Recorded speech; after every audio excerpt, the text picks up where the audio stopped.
ప్రభువైన యేసు క్రీస్తు యొక్క అతి పరిశుద్ధ నామంలో మీ అందరకు అమలాపురం హౌసింగ్ బోర్డు క్రీస్తు సంఘము మరియు కాకినాడ బాపూజీ నగర్ క్రీస్తు సంఘముల తరపున సత్య సువార్త అనే మా టీవీ ప్రసారాలకు స్వాగతం తెలియజేస్తూ ఉన్నాను.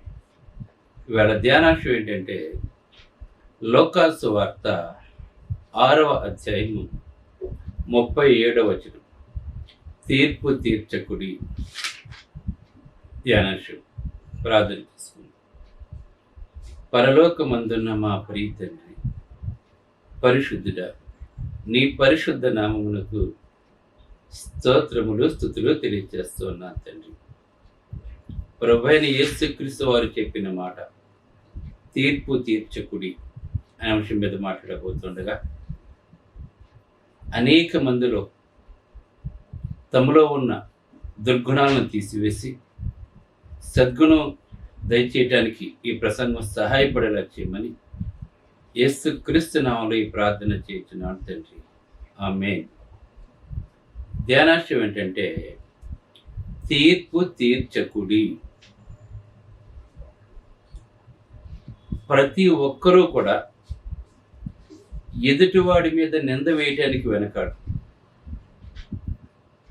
ఎవరో చెప్పిన ఒక మాటను అదే నిజమని నమ్మి దానిని అనేక మందికి తెలియజేస్తూ ఉంటారు.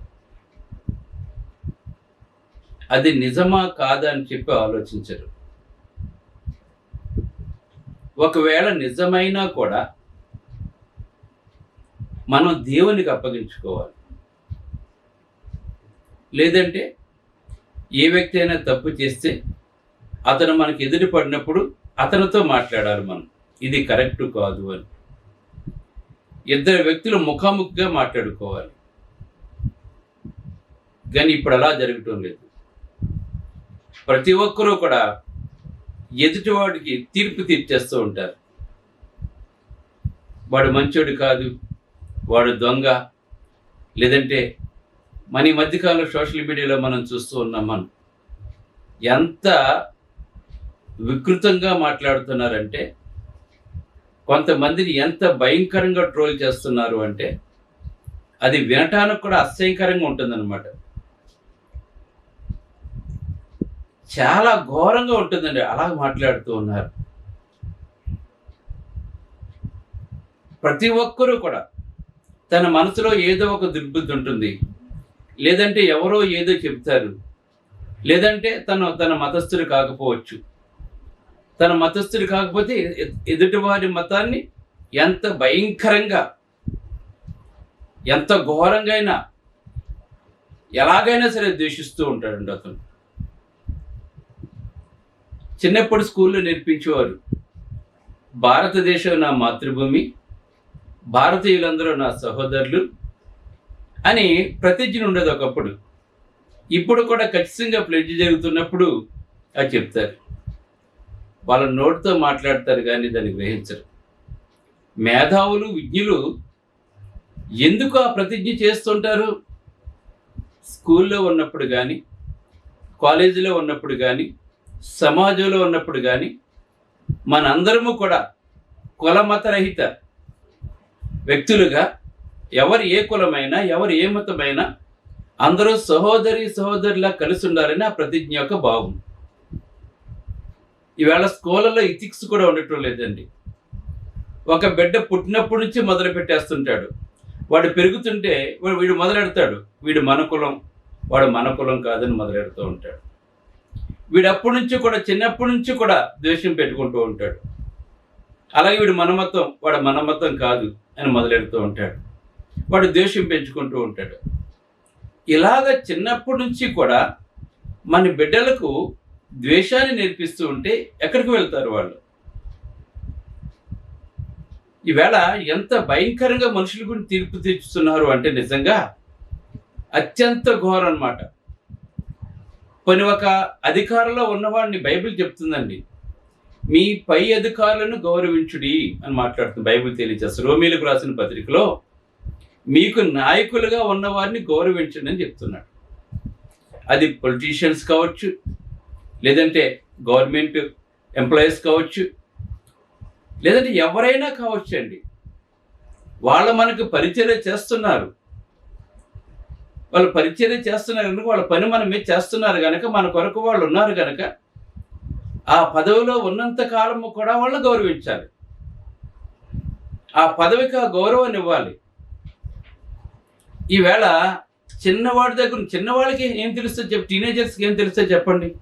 వాళ్ళు కూడా ద్వేషించడం మొదలు పెడుతున్నారు. టీనేజర్స్ 10 సంవత్సరాలు ఉండవండి వాడికి. వాడు ఇతరులను ద్వేషిస్తూ ఉంటాడు. దాన్ని ఫేస్బుక్లో అప్లోడ్ చేస్తుంటారు, యూట్యూబ్లో అప్లోడ్ చేస్తుంటాడు. ఎంత బాగా మాట్లాడాడు కుర్రాడు! ఎలా మాట్లాడాడు అతను? నువ్వు నేర్పించావు, నువ్వు అతనికి విద్వేషం నేర్పిస్తున్నావు. నువ్వు అలాగా విద్వేషాలు నేర్పకూడదండి. గమ్మును తీర్చేయకూడదండి. దేవుడు తెలియచేస్తున్నాడు ఈవేళ. ఎవరిని తెలియచేస్తున్నాడు అంటే, తీర్పు తీర్చకుడి అన్నాడు. అంటే ఎదుటివాడు నువ్వు అది ఇదని చెప్పొద్దు. నువ్వు తీర్పు తీర్చేస్తుంటావు. ఎవడో చెప్పిన ఒక అబద్ధాన్ని పట్టుకుని అదే నిజం అని చెప్పి 100 మందికి చెప్తావు. నువ్వు ఆ 100 మంది ఇంకో 100 మందికి చెప్తారు వాళ్ళు. అంటే ఒక నిజం ఏమైపోతుందంటే, ఒక వ్యక్తి ద్వేషము నిజాన్ని కనుమరుగు చేసి అబద్ధాన్ని వెలుగులోకి తీసుకొస్తుంది. తత్ఫలితంగా సమాజం అంతా కూడా చెడువైపు ప్రభావం చూపిస్తూ ఉంటారు. మనుషులందరూ చెడువైపు వెళ్ళిపోతున్నారండి. ఈ విధంగా ద్వేషం పెంచుకుంటూ ఉన్నారు. ఈవేళ మనం చూడండి, మన ఒక పంచదార ఉందనుకోండి, అది తీయగానే ఉంటుందండి. అది ఉప్పుగా ఉండదు, పుల్లగా ఉండదు. పంచదార ఎప్పుడూ కూడా దాని స్వభావం ఏంటంటే తీయగా ఉండటమే పంచదార యొక్క స్వభావం. ఉప్పు ఉప్పుగానే ఉంటుంది, ఉప్పు తీయగా ఉండదు, ఉప్పు ఒగరుగా ఉండదు. ఈవేళ వ్యక్తి స్వాతంత్రం పేరు చెప్పి ఏంటి, ఇప్పుడు పంచదార పుల్లగుందని కూడా చెప్తాడు, దాన్ని మనం యాక్సెప్ట్ చేయాలి. ఎందుకంటే వాడు ఒపీనియన్ అంటది. అసలు ఇది తప్పు, పంచదార ఉప్పుగా ఉండదు, ఉప్పు తీయగా ఉండదు అని మనం ఖండించవలసింది పోయి, అంటే వ్యక్తి స్వాతంత్రాన్ని ఏంటంటే వ్యక్తి స్వాతంత్రాన్ని మనం హరించినట్టు అంట మనం. అంటే వాడు పంచదార ఉప్పుకుందని చెప్తే మనం నమ్మేయాలి, మనం ఉప్పు తీయగా ఉందంటే మనం నమ్మేయాలి మనం. ఈవేళ సమాజం ఎలా ఉందంటే, ఈవేళ నిజంగా ఎందుకు చెప్తున్నారంటే, వాక్యంతో పాటు మనం కొన్ని నేర్చుకోవాలి. మనం ఈవేళ సమాజంలో నీతి లేని మనుషులు బయలుదేరారు. ఈవేళ నీతిని చంపేస్తున్నారు ఈవేళ. అందుకే దేవుని యొక్క వాక్యం తెలిసినట్లయితే, యేసుప్రభు ఎలా చెప్పాడో ఏం చెప్పాడో మనం విన్నట్లయితే, ప్రతి ఒక్కరూ కూడా యథార్థవంతులుగా జీవిస్తారు. తప్పుని చెప్తారు, ఒప్పుని చెప్తారు. కానీ ఈవేళ తప్పుని ఒప్పని చెప్తున్నారు, ఒప్పుని తప్పని చెప్తున్నారు, తప్పుని ఒప్పుగా నమ్మిస్తున్నారు, ఒప్పుని తప్పుగా నమ్మిస్తున్నారు. ఈవేళ స్వార్థపరులండి. ఈవేళ అంటే వాళ్ళ బ్రతుకు తెరువు కోసం స్వార్థంతో జీవిస్తూ ఉన్నారండి. ఈవేళ సమాజం అంతా కూడా ఈవేళ ఏమైపోయిందంటే పొల్యూట్ అయిపోయింది. ఈవేళ మనం ముఖ్యంగా మన భారతదేశం ఎంత దారుణంగా పొల్యూట్ అయిపోయిందంటే, నిజంగా వ్యక్తిగత విమర్శలు, వ్యక్తిగత ద్వేషము, ఒకడి మీద ఒకడు ఇదే పద్ధతిలో జీవిస్తున్నారు. చైనా అభివృద్ధి చెందుతోంది, జపాన్ అభివృద్ధి చెందుతుంది, ఇతర దేశాలన్నీ అభివృద్ధి చెందుతూ ఉన్నాయి. భారతదేశం ఫైనాన్షియల్గా బాగుంది, కానీ అది ఇంకా వెనక్కి వెళ్ళిపోతుంది. ఎందుకు వెళ్ళిపోతుంది? చైనా ఉందంటే ప్రతి ఒక్కడు కూడా వాడు దేశం కొరకే పనిచేస్తాడు, కానీ ఇక్కడ ఏం చేస్తాడు? వాడు స్వార్థం కొరకు పనిచేస్తుంటాడండి. వాడు స్వార్థం కొరకు ఎంతమందినైనా తొక్కేస్తాడు. వాడు స్వార్థం కొరకు ఎంతమందినైనా తప్పుడుగా చిత్రీకరిస్తూ ఉంటారు.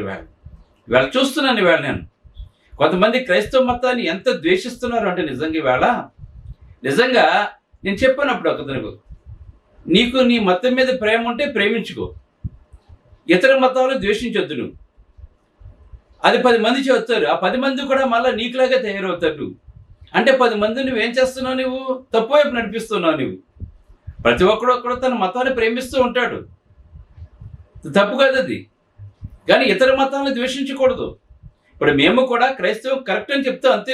ఇతర మతాలు మేము ద్వేషించడం అవసరం మాకు లేదని మాకు యేసుప్రభు చెప్పమన్నారు, చెప్తున్నాం అంతే. మేము యేసుప్రభు ఏమైతే బోధించమన్నారో అదే బోధిస్తున్నాం. మేము ఎందుకు బోధిస్తున్నాం? మేము ఇది నిజం కనుక బోధిస్తున్నాం. ఇది ఎందుకు నిజము? మొట్టమొదటి మానవుడైన ఆదాము దగ్గర నుంచి మొదలు పెడితే యేసుక్రీస్తు వారు వచ్చే వరకు కూడా ఒక వంశావళి ఉందండి. అంతేకాకుండా ఈవేళ అబ్రహాం యొక్క సంతానం నుంచి ముస్లిమాన్స్ వచ్చారు, అబ్రహాం యొక్క సంతానం నుంచి ఇశ్రాయేల్ ప్రజలు వచ్చారు. ఇది కళ్ళ ముందు కనబడుతున్న నిజం. ఇది ఈ ప్రపంచంలో జీవిస్తున్న ఇతర ప్రజలు వారు ఎక్కడి నుంచి వచ్చారో, ఎలా పుట్టారో ఎవరికి తెలియదు. వాళ్ళ దేవుడు అంటే కూడా ఎవరో కూడా తెలియదని వాళ్ళకి. ఏదో ఒక దాన్ని దేవుడు అని చెప్పి అనుకుంటూ ఉన్నారు. మేము చెప్తున్నాం ఇది కరెక్ట్, ఇది నిజమైన మార్గం అని చెప్తున్నాం. కానీ బలవంతం చేయమి ఎవరిని కూడాను. నువ్వు నమ్మకపో. నువ్వు నమ్మితే నువ్వు నిత్య జీవానికి వెళ్తావు, నమ్మకపోతే నిత్య నరకానికి వెళ్తావు. ఎందుకంటే యేసుప్రభువు చెప్పాడు, మీరు సర్వ సృష్టికి వెళ్ళి సువార్తను ప్రకటించవలసిన భారం మా మీద పెట్టాడు మాకు. కానీ మేము ప్రకటిస్తాం. నువ్వు నమ్మకపోతే. కానీ బలవంతం మేము ఎందుకు చేస్తాం? నువ్వు అగ్నిలో దూకుతానంటే దూకు, దాని బాధ నీకు దూకిన తర్వాత తెలుస్తుంది నీకు. అది అగ్ని అందులో దూకొద్దు, అందులో దూకితే భయంకరమైన వేదనకు గురైపోతామని మేము చెప్తున్నాం. కాదు నేను దూకుతానంటావు, దూకు, మేము లాగం కదా, లాగవలసిన అవసరం కూడా మాకు లేదు. అది నేను అదే మార్గం నడుస్తానంటే, ఈవేళ ప్రపంచం అంతా క్రైస్తవ్యం ఉందంటే, ఈవేళ అనేక మంది క్రైస్తవులుగా మారుతున్నారు. దానికి కారణం ఏంటి? ఇది నిజం కనుక మారుతున్నారు. దేవుని యొక్క వాక్యానికి శక్తి ఉంది కనుక. దేవుని యొక్క వాక్యానికి శక్తి లేకపోతే ప్రపంచం అంతా క్రైస్తవం ఎందుకు వ్యాపించి ఉంటుంది? ఇది కనీసం అర్థం చేసుకోవాలి. ఇది దేవుని వాక్యానికి శక్తి ఉంది, అది ఎవరినైనా మార్చుతుంది, కఠినను కూడా మార్చుతుందని దేవుని యొక్క వాక్యము. ఈవేళ ప్రపంచంలో రాజ్యాంగాలు ఉన్నాయంటే అది బైబిల్ నుంచి వచ్చిన రాజ్యాంగాలు. అవన్నీ కూడాను స్వతంత్రంగా ఏ వ్యక్తి కూడా రాయలేదండి. ఇవన్నీ ఈవేళ జరుగుతున్నవన్నీ కూడా బైబిల్ నుంచి ఉన్నవే. ఇది ప్రతి ఒక్కరూ తెలుసుకోవాలి. ఇవి మానేసి కల్పనా కథల వైపు వెళ్ళిపోతూ ఉంటారు, లేదంటే ఎవరో ఒకరిని తీర్పు తీర్చేస్తూ ఉంటారు. ఇంకా ఈ మధ్యన చాలా మంది చూసినట్లయితే వీడు మంచోడు కాదు, వాడు మంచోడు కాదు, పైగా బూతులు ఏంటి, ఇంకా అవమానకరమైన మాటలు. ఏమొస్తుంది నీకు దీనివల్ల? దేవుడు తెలియచేస్తున్నాడు, నువ్వు అటువంటి పరిస్థితుల్లో కనుక నువ్వు ఉన్నట్లయితే నీ భవిష్యత్తు గురించి నువ్వు ఆలోచించుకో, నీ కుటుంబం గురించి నువ్వు ఆలోచించుకో. మంచిని మంచిగా చూడు, మంచిని చెడు దృష్టితో చూడకు. ఆనాడు యేసుప్రభువు వారు కూడా నిజాన్ని బోధిస్తూ ఉంటే నువ్వు అబద్ధకుడని మాట్లాడుతున్నానండి. యేసుప్రభువు వారిని ఆయన నిజం బోధిస్తున్నాడండి. ఆయన నేను పరలోకం నుండి వచ్చానంటే నమ్మటం లేదండి వాళ్ళు. ఈవేళ అనేక మంది కూడా నిజాన్ని నమ్మటం లేదండి. ఈవేళ అబద్ధంలో జీవిస్తున్నారండి. ఈవేళ అబద్ధాన్ని నమ్ముతున్నారండి. ఈవేళ మనుషులు విడిపోతున్నారు. ఈవేళ సమాజం అంతా ఒకటిగా ఉండవలసింది పోయింది. దేవుడు తెలియజేస్తున్నాడు, ఈవేళ తీర్పు తీర్చకుడి. ఒకవేళ ఇప్పుడు గనక నువ్వు ఎవరి గురించిన తీర్పు తీర్చితే దేవుని న్యాయ సింహాసనం ఎదుట నువ్వు నిలబడాలి. అప్పుడు అత్యంత భయంకరమైన శిక్షకు నువ్వు గురైపోతావు. నువ్వు ఎక్కడి నీ దగ్గర డబ్బులుంటే నువ్వు న్యాయస్థానాన్ని మేనేజ్ చేసుకోవచ్చు, చట్టాన్ని మేనేజ్ చేసుకోవచ్చు, వ్యక్తులు మేనేజ్ చేసుకోవచ్చు. మన దేశ చట్టాలు ఎంత భయంకరంగా ఉన్నాయో తెలుసా మీకు? ఒక 17 ఏళ్ల కుర్రోడు 2 కోట్ల కారు ఆ నాన్నగారు కొనిస్తే 17 ఏళ్ల కుర్రోడికి ఇద్దరిని చంపేశాడండి. యాక్సిడెంట్ చేశాడు. ఇద్దరిని శుభ్రంగా మత్తులో తూలిపోయి డ్రగ్స్ తీసుకుని ఇద్దరిని చంపేశాడు. సాఫ్ట్వేర్ ఇంజనీర్ ఇద్దరిని అండి. కోర్టు వాడు వెంటనే బెయిల్ ఇచ్చేస్తుంది అతను మైనర్ అని చెప్పేసి. 2 ప్రాణాలు పోతే ఆ కుటుంబాలు, పిల్లలు పోగొట్టుకున్న కుటుంబాలు విరవెల్లాడిపోతూ ఉంటే అలానే ఈజీగా బెయిల్ వచ్చేస్తుందండి అతనికి. అతను కుర్రోడు కనుక అతని కేసు లేదని చెప్పి మాట్లాడుతున్నాడు వాళ్ళు. అసలు 17 సంవత్సరాలు 18 సంవత్సరాలు నిన్నవాడు నువ్వు కారు ఎందుకు కొనిచ్చావు అని చెప్పి తండ్రిని నిలదీయాలి, తండ్రికి శిక్షించాలి. అసలు ఈ వయసులో నువ్వు డ్రగ్స్ ఎందుకు తీసుకున్నావు చెప్పి కొడుకుని పిల్లవాడిని శిక్షించాలి. అసలు నువ్వు 17 సంవత్సరాలు ఉండగా నీకు 18 సంవత్సరాలు నిండుకొని నువ్వు కారు ఎందుకు డ్రైవ్ చేస్తావు అతను శిక్షించాలి. ఇవన్నీ కూడా పోయి హ్యాపీగా బయటకు వస్తాను అతను మాట్లాడు. ఎంత ఘోరం అంటే నిజంగా చట్టాలు ఈవేళ నువ్వు నీ దగ్గర డబ్బుతో, బలంతో, అధికారంతో ఈవేళ నువ్వు ఇక్కడ తప్పించుకోవచ్చేమో, కానీ దేవుని న్యాయపీఠం నుంచి నువ్వు ఏమాత్రం తప్పించుకోవాలో తెలుసుకోండి. ఈవేళ మీరు మాట్లాడిన ప్రతి మాటకి కూడా లెక్క చెప్పాలి. ఈవేళ మనుషులు ఊగిపోతుంటారు మాట్లాడుతున్నప్పుడు. ఈవేళ నోటుకు వచ్చాడు అబద్ధాలు మాట్లాడేస్తున్నారు. ఈవేళ దేవుని న్యాయపీఠం ఎదుట నువ్వు నిలబడినప్పుడు నువ్వు మాట్లాడిన ప్రతి మాట కూడా దేవుడు నీకు చూపిస్తాడు. నీకు ఏం మాట్లాడావో, నీ మాట వల్ల ఎంతమంది పతనం అయిపోయారో, నీ మాట వల్ల ఎంతమంది నాశనం అయిపోయారో దేవుడు నీకు చూపిస్తాడు. నీకు తీర్పు రోజుని దయచేసి తీర్పు తీర్చకండి ఎవరికి కూడా. మీరు ఈవేళ మనుషులు ఎలాగునంటే తను మాత్రమే సచ్చీలుడు, తన మాత్రమే మంచివాడు, మిగిలిన వాళ్ళు ఎవరూ కూడా మంచివాళ్ళు కాదు, నేను వస్తేనే అన్నీ చేస్తాను, ఇంకెవడూ ఏమీ చేయలేడు, నేను ప్రపంచ మేధావిని మాట్లాడుతున్నాడు వేళ. యేసుప్రభు దగ్గర జ్ఞానులు, శాస్త్రులు, పరిశీలు కూడా ఇలాగే మాట్లాడారండి వాళ్ళు. మేము ధర్మశాస్త్ర ఉపదేశకులు, మేము ధర్మశాస్త్రాన్ని ఉపదేశం పెట్టిన వాళ్ళు మేము అంతా కూడాను. మాకే నువ్వు మాట్లాడతావా, మాకే నువ్వు చెప్తావు మాట్లాడుతున్నావు, సమస్తాన్ని సృష్టించిన దేవుణ్ణి అండి. ఈవేళ మనుషులందరూ కూడా ఇటువంటి మనస్తత్వాన్ని కలిగి ఉన్నారు. కానీ భయంకరమైన ఘోరమైన తీర్పు ఒకవేళ నువ్వు బ్రతికి ఉంటే భూలోకంలోనే భయంకరంగా నీకు తీర్పు జరుగుతుందండి, చనిపోకముందే జరుగుతుందండి. ఎందుకంటే ఒక మనుషుడు ఏం విత్తాడో అదే కోస్తాడు, గుర్తుపెట్టుకోండి. నువ్వు మంచి విత్తే మంచికి వస్తావు, చెడు విత్తే చెడుకు వస్తావు నువ్వు. దేవుడు తెలియచేస్తున్నాడు ఈవేళ. అందుకే తీర్పు తీర్చకుడి. మీరు ఇక్కడ మాట్లాడుతూ ఏమని మాట్లాడుతారంటే అప్పుడు మిమ్మల్ని గూర్చి తీర్పు తీర్చబడదు, నేరము మోపకుడి, అప్పుడు మీ మీద నేరం మోపడదని మాట్లాడుతున్నాడు ఇక్కడ దేవుడు. మన ఎదుటి వారి మీద నేరం మోపేస్తుంటాం మనం. ఈవేళ ఎటువంటి మనుషులు అంటే అండి వీళ్ళు దేవుడు తెలియచేస్తున్నాడు. మత్తయి సువార్త 7వ అధ్యాయం 3 నుంచి 5 చూసినట్లయితే యేసుప్రభు మాట్లాడుతున్నారండి. ఎవరు మాట్లాడుతున్నాడు?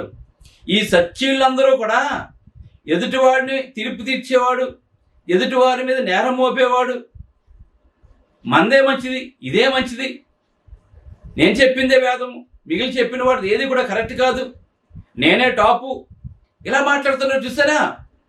ఎప్పుడు ఎదుటివాడిని దూషిస్తూ ద్వేషిస్తూ, ఇదే వాళ్ళకి ప్రతిరోజు ఇదే పని అండి. ఇంక వాళ్ళకి ఎక్కడికి వెళ్ళి ఇదే పని అండి. వాళ్ళ సోషల్ మీడియాలో ఎందుకు వచ్చింది ఇవన్నీ కూడాను? ఒకళ్ళొకళ్ళు ఎందుకు అండి ఇలాగా పురుగులు పుకోవటం, గొడవలు పట్టడం, కొట్టుకోవటం, చంపుకోవటం, వెనకాల కుటుంబాలు ఏమైపోతాయి? రెచ్చగొట్టే వాళ్ళు బాగానే ఉంటారు, మీరు రెచ్చిపోయి మీ జీవితాలు పాడు చేసుకుంటున్నారు ఈవేళ. అందుకే మాట్లాడుతుంది వేళ. తప్పుగా మాట్లాడేవాడి గురించి, తప్పుగా తీర్పు తీర్చేవాడి గురించి, తప్పుగా న్యాయం తీర్చేవాడి గురించి ఏమని మాట్లాడుతున్నానంటే, నీ కంటిలో ఉన్న దూలముని ఎంచక నీ సహోదరుని కంటిలో ఉన్న నలుసును చూచుట ఎలా? ఈ విమర్శించే వాళ్ళందరూ, తీర్పు తీర్చే వాళ్ళందరూ, ఈ నేరం మోపే వాళ్ళందరూ కూడా వీళ్ళ కంట్లో దూలాన్ని పెట్టుకుంటారండి వీళ్ళు. ఇది వీళ్ళకి తెలియదండి. వీళ్ళకి దూలం అంటే తెలుసు కదా, కన్ను ఎంత ఉంటుంది, దూలం ఎంత ఉంటుంది. కన్ను కంటే ఎక్కువ సైజులో ఉంటుంది దూలం. వీళ్ళ కన్నులో దూలాన్ని పెట్టుకుని ఎదుటివాడి కంట్లో ఉన్న నలుసుని ఏం చేస్తుంటారు? వాళ్ళు నలుసుని చూస్తుంటారు వీళ్ళు. కానీ వీడికి తెలియదు వీడి కంట్లో పెద్ద దూలం ఉందని, వీడి అబద్ధకుడని, మోసగాడని వీడికి తెలియదని వీడికి. కానీ ఎదుటివాడి కంట్లో ఇంత నలుసు ఉంటే ఆ నలుసు గురించి ఎన్నో చెప్తుంటాడండి. ఇక్కడ యేసు ప్రభువు స్వయంగా మాట్లాడుతున్నారు. అందుకే సోషల్ మీడియాలోని గట్టా మీ ఇష్టం వచ్చినట్టు మాట్లాడకండి. తప్పు అయితే ఇది తప్పు అని చెప్పండి, రైట్ అయితే ఇది రైట్ అని చెప్పండి. నువ్వు తప్పు మాట్లాడినప్పుడు రైట్ని కూడా రైట్ అని చెప్పు. నువ్వు తప్పుని తప్పు అని చెప్పి తప్పలేదు. కానీ ఘోరంగా విమర్శించకూడదు మనం ఎప్పుడు కూడా. ఎవరిని హర్ట్ చేయకూడదు మనం. ప్రేమ ద్వారా జయించాలి నేనైనా సరే. దేవుడు తెలియచేస్తున్నాడు, ప్రేమ ద్వారా జయించమన్నాడు దేవుడు. అందుకే ఇక్కడ మాట్లాడుతున్నాడు, నీ కంటిలో ఉన్న దూరము నెంచక, చాలామంది వేళ వాళ్ళ కంటిలో ఉన్న దూరం నెంచక నీ సహోదరుని కంటిలో ఉన్న నలుసును చూచుట ఎలా? మొన్న ఒకసారి చూచాను నేను. క్వారా అని ఒక యాప్ ఉంది. ఆ యాప్లను ఏదో క్రైస్తత్వం గురించి ఎవరో ఒక ప్రశ్న అడిగితే, మీరు బ్రిటిష్ వాళ్ళు చూశారు కదా, వారు ఎంత క్రూరమైనటువంటి వాళ్ళు, వాళ్ళ క్రైస్తవులు కదా వాళ్ళు అని వాళ్ళని కంపేర్ చేసి క్రైస్తవం ఇటువంటిదని చెప్పి మాట్లాడుతున్నాడండి. నేను చెప్పాను, అతను కౌంట్ ఇచ్చాను అతను. నేను దేవుడు ఎవరిని చంపమని చెప్పలేదు, దేవుడు ఎవరిని కొట్టమని చెప్పలేదు, దేవుడు ఎవరిని దోచుకోమని చెప్పలేదు. దేవుడు చెప్పింది, యేసుప్రభు చెప్పింది ప్రేమించి క్షమించమని చెప్పాడు. వ్యక్తులు చేసిన తప్పులు దేవుడి మీద మోపొద్దని చెప్పాను నేను అన్నాడు. తప్పు చేసింది ఎవరు? వ్యక్తులు చేస్తున్నారు. నువ్వు క్రైస్తత్వాన్ని మొత్తం దూషిస్తావు. నువ్వు వాళ్ళ అధికారంలో ఉన్నవాళ్ళు వాళ్ళ అధికారం కాపాడుకోవడం కూడా ఎన్ని నీచమైన పనులనే చేస్తారు. వాళ్ళు పరలోకి వెళ్ళే వాళ్ళు కాదని వాళ్ళు ఈ లోకంలో అధికారం కొరకు ప్రాకులాడేవారు వాళ్ళందరూ కూడాను. పరలోకి వెళ్ళేవాడు ఏం చేస్తాడు? యేసును ప్రేమించి క్షమించమని చెప్పాడు, ఎదుటివాడికి సహాయం చేయమని చెప్పాడు, ఎదుటివాడికి మేలు చేయమని చెప్పాడు, ఎవరిది దోచుకోవద్దని చెప్పాడు, నీ పొరుగువాడిది ఆశించొద్దని చెప్పాడు. ఇది క్రైస్తవ్యం. అది వాడు పాటించకపోతే క్రైస్తవం తప్పవదండి. అప్పుడు ప్రతి మతంలోనూ కూడా ఇలా జరుగుతూ ఉంటుంది. నీకు తెలుసా? నీకు మీ మతంలో జరగడం లేదని చెప్పాను నేను. ఎందుకంటే ఇలా చెప్పకపోతే వాడికి అర్థమవుతుందండి వాడు ఏం మాట్లాడుతున్నాడో. వాడు నోటికి వచ్చిందల్లా మాట్లాడుతూ ఉంటాడండి. వాడి విద్వేషాన్ని అంతా మనమే చూపిస్తుంటాడండి. వాడు ఖండించుడి, గద్దించుడి, బుద్ధి చెప్పమని చెప్పాడు. ఉన్నది ఉన్నట్టుగా మాట్లాడాలి మనం. అందుకే నీ కంటిలో ఉన్న దూరముని ఎంచక నీ సహోదరుని కంటిలో ఉన్న నలుసుని చూచుటేలా. ముందేం చేయాలి? నువ్వు ఎదుటివాడికి తీర్పు తెచ్చే ముందు, ఎదుటివాడిని విమర్శించే ముందు నువ్వేం చేయాలి? నీ కంటిలో దూరం ఉండగా నీవు నీ సహోదరుని చూచి నీ కంటిలో నలుసు తీసివేయమని ఆ చెప్తూ నీవు వేషధారి. వీళ్ళందరూ వేషధారులని ఇటువంటి వాళ్ళు. పొద్దుట లెగిస్తే ఓకే విమర్శలు, మతం మీద విమర్శలు, వ్యక్తుల మీద విమర్శలు, ఏదో ఒక దాని మీద విమర్శిస్తూనే ఉంటాడు. నీకు వాడి దేశాన్ని ఇది నాశనం అయిపోతుంది, ఇది వల్ల నాశనం అయిపోతుంది, నువ్వు బాగు చేయి, నువ్వు బాగు చేయలేవు, నువ్వు బాగు చేసేవాడిని చూసి ఓర్చుకోలేవు, నువ్వు మంచిగా ఉండమని చెప్పిన నీకు ద్వేషం, నీకు వాడు మంచిగా కనపడదు, నీ కళ్ళు మూసుకుపోయాయి. నువ్వు ఏ పిచ్చిలో అవుతున్నా పిచ్చితో నీ కళ్ళు మూసుకుపోయి నువ్వు నిజాన్ని చూడలేవు. నువ్వు దుస్థితిలో నీవు ఉన్నావు వేళ. నువ్వు కళ్ళుని కూడా చూడలేకపోతున్నావు ఈవేళ. మనుషులు ఈవేళ నిజాన్ని చూడలేకపోతున్నాడు వాళ్ళు. అందుకే వేషధారి, మొదట నీ కంటిలో ఉన్న దూరమును తీసివేసుకునుము, అప్పుడు నీ సహోదరుని కంటిలో నులుసును తీసివేయటకు నీకు తేటగా కనబడని చెప్తున్నాడు ఇక్కడ. నీ దూరాన్ని తీసేస్తే వాడి కంట్లో నలుసు ఉందో ఏముందో నీకు తెలుస్తూ ఉంటుంది. నీ కంట్లో ఉన్న దూరం వాడికి ఎలా కనబడుతుంది? వాడి కంట్లో నలుసు కింద కనబడుతుంది నీకు కదా. ఈవేళ మనుషులందరూ కూడా అటువంటి వాళ్ళండి. వెనక్కి తిరిగి చూస్తే వాళ్ళలో బోల్డ్ లోపాలు, భయంకరమైన హీనమైన చరిత్ర ఉంటుందండి. చెప్పుకోవడానికి ఏముండదండి. అబద్ధము, మోసము ఇవే కనపడుతుంటాయి మనుషుల్లోనూ. కానీ వీళ్ళే పెద్ద సత్యుల్లాగా మాట్లాడుతూ ఉంటారండి. మళ్ళీ వీళ్ళకి ఒక గ్రూపు, ఆ గ్రూప్ మళ్ళీ వాడిని సపోర్ట్ చేయటం ఆహా ఊహా అంటూ ఉండేలాగా. కనుక యేసుప్రభు చెప్పింది చేయాలి మనం. అందుకే ఇంకా ఏమైనా మాట్లాడుతున్నాంటే ఇంకాను చూడండి, క్రైస్తవం ఏం చెప్తుందో చూడండి. తీర్పు తీర్చుకుడి అప్పుడు మిమ్మల్ని గురించి తీర్పు తీర్చబడదు, నేరం మోపకుడి అప్పుడు మీ మీద నేరం మోపడదు, క్షమించినప్పుడు మీరు క్షమించబడదు అని మాట్లాడుతున్నాడు. క్షమించమని చెప్తున్నాడండి. అప్పుడు మీరు క్షమించబడతారని చెప్తే ఇది బైబిల్ చెప్పేదండి. ఇంకొకటి ఏం మాట్లాడుతున్నారంటే చూడండి, మీరు ఏ కొలతలతో కొలుస్తారో అది మంచి అయినా చెడైనా మళ్ళా తిరిగి అదే మీరు కోసుకుంటారని చెప్తున్నాడు దేవుడు. మీరు ఏ కొలతలతో కొలుతారో ఆ కొలతలతోనే మీకు మరలా కొలబడని చెప్తున్నాడు అండి. నువ్వు విమర్శించే ప్రతి మాట, నువ్వు ఏమైతే విత్తుతున్నావో తిరిగి మళ్ళీ అదే కోస్తావు నువ్వు. అందుకే మంచిని వెత్తండి, మంచిని కొయ్యండి. ప్రభు అయిన యేసుక్రీస్తు నేనే మార్గము నేనే సత్యం అని చెప్తున్నాడు కనుక ఆ యేసుక్రీస్తుని వెంబడించండి, నిజాన్ని తెలుసుకోండి, చీకట్లోంచి వెలుగులోకి రండి. ఆశ్చర్యకరమైన తన వెలుగులోకి మిమ్మల్ని పిలుస్తున్నాడు ఈవేళ. నిత్య జీవానికి వారసులు కండి. ప్రార్థన చేసుకుందాం. పరిశుద్ధుడైన తండ్రి, పరలోకమందున్న దేవా, నీ పరిశుద్ధ నామమునకు స్తోత్రాలు తండ్రి. ఈవేళ తండ్రి మనుషులు తీర్పు తీర్చుతున్నారు తండ్రి, భయంకరంగా ప్రవర్తిస్తున్నారు ప్రభా. తన కంట్లో దూరం పెట్టుకుని ఎదుటివాడి కంట్లో నులుసును చూస్తున్నారు తండ్రి. ఇది మంచిది కాదు ప్రభా. అది మతపరంగా కానీ, వ్యక్తిగతంగా కానీ, ఇంకొక విషయంగా కానీ ప్రభా. కనుక బైబిల్ని వాక్యాలు విన్నట్లయితే, యేసుక్రీస్తుని వెంబడించినట్లయితే ఏది నిజమో ఏది నిజమో కాదో, ఏది సత్యమో ఏది అసత్యమో తండ్రి, ఏం మాట్లాడాలో, ఎలా ప్రవర్తించాలో ఇవన్నీ కూడా దైవగ్రహం తెలియజేస్తుంది కనుక నాయన ఈ సత్యాన్ని ప్రతి ఒక్కరూ తెలుసుకుని క్రీస్తుని వెంబడించి ఈవేళ ప్రపంచం అంతా క్రీస్తుని వెంబడిస్తే, ఆయన వాక్యానుసారంగా జీవిస్తే గొడవలు ఉండవు, కొట్లాట్లు ఉండవు, యుద్ధాలు ఉండవు. ప్రేమ భూలోకం పరలోకంగా మారిపోతుంది తండ్రి. భూలోకం పరలోకంగా మార్చాలనే ప్రభు అయిన యేసుక్రీస్తు ఈ లోకంలోకి వచ్చారు ప్రభా. ఇది ప్రతి ఒక్కరూ తెలుసుకుని తండ్రి, ఈ లోక సంబంధంగా కాకుండా నిజమైన దేవుని వారసులుగా జీవించే కృపను దయచేయమని యేసుక్రీస్తు నామములో ప్రార్థన చేయుచున్నాను తండ్రి. ఆమేన్. మీ అందరికి వందనములు. బ్రదర్ జార్జ్ రాజు వారా, church of Christ, housing board, Amalapuram, near KIMS medical college, Konaseema district, 538201. Mobile number 9848730355, 92933174174. Email ID georgerajuvara@gmail.com. Website www.helpingforpoor.com.